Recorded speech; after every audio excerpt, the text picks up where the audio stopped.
আমরা এখনো 9 বছর হয়ে গেছে।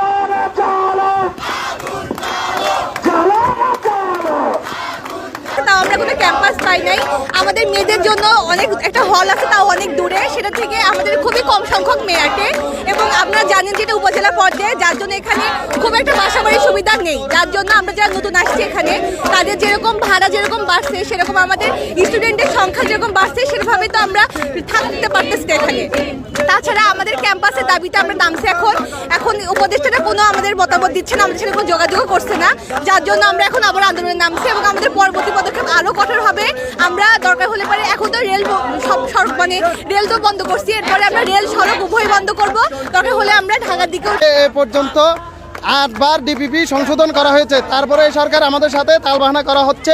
আমরা স্টুডেন্টরা অন্য কলেজে ক্লাস করে বিভিন্ন নিরাপত্তাহীনতা হচ্ছে স্থায়ী ক্যাম্পাসের জন্য। আর হচ্ছে এটা কতদিন চলবে এটার কোনো নির্দিষ্ট সময়সীমা বেঁধে দিতে পারবো না, কারণ যতদিন পর্যন্ত এই আন্দোলন মানে বাস্তবায়ন না হবে, আমাদের দাবি বাস্তবায়ন না হবে, ততদিন পর্যন্ত